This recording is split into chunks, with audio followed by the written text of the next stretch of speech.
Hello guys, welcome back to my YouTube channel. ഇന്നത്തെ video ആയിട്ട് വന്നത് ഒരു ഷെൽഫോ ഡവറോ എന്ത് വേണമെങ്കിലും പറയാം. അപ്പം ഒരു പർപ്പിൾ പേപ്പറിലാണ് ഞാനിത് ഫോൾഡ് ചെയ്തത്. സിമ്പിളാണ് ഈ ഒരു വർക്ക് ചെയ്യാൻ വേണ്ടിയിട്ട്. ഈ കാണുന്ന ഈ മേക്ക് ഓവേഴ്സൊക്കെ ഞാൻ തന്നെ ചെയ്തതാണ്. പക്ഷേ ഈ വീഡിയോസൊന്നും ഞങ്ങൾക്ക് എടുക്കാൻ പറ്റിയിട്ടില്ല, ഇടാനും പറ്റിയിട്ടില്ലായിരുന്നു. ഇനി എപ്പോഴെങ്കിലും ചെയ്യുകയാണെങ്കിൽ ഞാൻ ഇടാം കേട്ടോ. പക്ഷേ ഈ പെട്ടി ചിലവരിൽ ഉണ്ടാവണമെന്നില്ല, ചിലവരിൽ ഉണ്ടാവുന്നെങ്കിൽ ഇങ്ങനെ ചെയ്യാം കേട്ടോ. അപ്പോൾ ചിലവരിൽ ഉണ്ടാവണമെന്നില്ലല്ലോ. അപ്പോൾ വേണമെങ്കിൽ ഞാൻ നിങ്ങൾ കമൻറ്റ് ചെയ്യാൻ, ഈ വീഡിയോൻ്റെ താഴെ കമൻറ്റ് ചെയ്യുകയാണെങ്കിൽ ഇതേമാതിരി കഴിഞ്ഞെങ്കിൽ ആ വീഡിയോ ഞാൻ ഇടാൻ ശ്രമിക്കാം കേട്ടോ, പറ്റുകയാണെങ്കിൽ. അപ്പം ഈ ഒരു ട്രാൻസ്പെറൻറ്റിലേക്ക് ഒട്ടാതെ വിധമാണ് നമുക്ക് ബാക്കിയുള്ള സൈഡിലും ഒട്ടിക്കണം. ട്രാൻസ്പെറൻറ്റ് സൈഡ് മാത്രം ഒട്ടിക്കാൻ പാടില്ല കേട്ടോ. കുറച്ച് കാണാൻ പറ്റും, ഉള്ളിലുള്ള സാധനം നമുക്ക് അറിയാം. പക്ഷേ ടവർ തുറന്നിട്ട് നോക്കാം. പക്ഷെ കുറച്ചും കൂടി ഹൈലൈറ്റിന് വേണ്ടിയിട്ട് ഇതേമാതിരി ചെയ്യാം.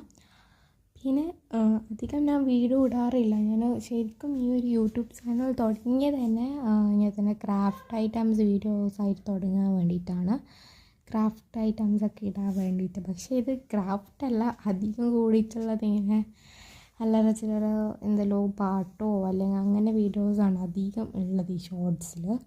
പിന്നെ മുന്നേ ജൂലൈ ഓഗസ്റ്റ് സെപ്റ്റംബർ അതിൻ്റെ ഉള്ളിലെല്ലാം ഇങ്ങനെ കുറച്ച് ക്രാഫ്റ്റ്, അതും പിന്നെ കുറേ ഫുൾ വീഡിയോസും അല്ലാത്ത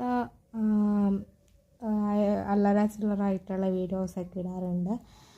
ഇപ്പോൾ എനിക്ക് ക്രാഫ്റ്റ് ചെയ്യാൻ എന്തൊരു മടിയാണ് ഗൈസ്. അപ്പം ഇന്ന് എന്തായാലും ചെയ്യണമെന്ന് വിചാരിച്ചിട്ട് ഞാൻ ചെയ്തൊരു വീഡിയോ ആണ് ഈ ഒരു സംഭവം. അപ്പം ഇനി ഞാൻ തുടരുമെന്നാണ് എൻ്റെ ഒരു ഇത്. അതുകൊണ്ട് തന്നെ ഇത് യൂസ്ഫുള്ളാണെന്ന് ചോദിച്ചാൽ നല്ല യൂസ്ഫുള്ളാണ്, എനിക്ക് നല്ല ഇഷ്ടപ്പെട്ടു. ഞാൻ ഇങ്ങനെ വെക്കണോ എന്ന് ഒരുപാട് സംശയിച്ചു. പിന്നെ ലാസ്റ്റ് എങ്ങനെയെങ്കിലും വെക്കട്ടെ എന്ന് വിചാരിച്ചിട്ട് പിന്നെ ഞാൻ ഫൈനലി സ്റ്റിക്കേഴ്സ് ഒട്ടിക്കാണ്. കുറച്ച് മിനുക്ക് പരിപാടികൾക്ക് വേണ്ടിയിട്ട് കുറച്ച് കവായി സ്റ്റിക്കേഴ്സ് ഞാൻ മേടിച്ചിട്ടുണ്ടായിരുന്നു. അപ്പം അതിൽ ഞാൻ കളർ എടുത്ത് വെച്ചിട്ടുണ്ടായിരുന്ന പിങ്ക് കളറാണ്. ആ പിങ്ക് കളറിൽ നിന്ന് കുറച്ച് മഷ്റൂം, പിന്നെ കുറച്ച് ചെടി, അങ്ങനെയുള്ള ഐറ്റംസ്, പിന്നെ ഒരു ഗേൾ ഒട്ടിച്ചു തൽക്കാലത്തിന്. പിന്നെ താഴെയൊന്നും എഴുതാൻ വിചാരിച്ചിട്ട് ബോറായാലോ എന്ന് വിചാരിച്ചിട്ട് ഞാൻ എഴുതിയിട്ടുണ്ടായിരുന്നില്ല. തൽക്കാലത്തിന് ഇതൊക്കെ ഒന്ന് ഒട്ടിച്ച് അഡ്ജസ്റ്റ് ചെയ്യാം കേട്ടോ.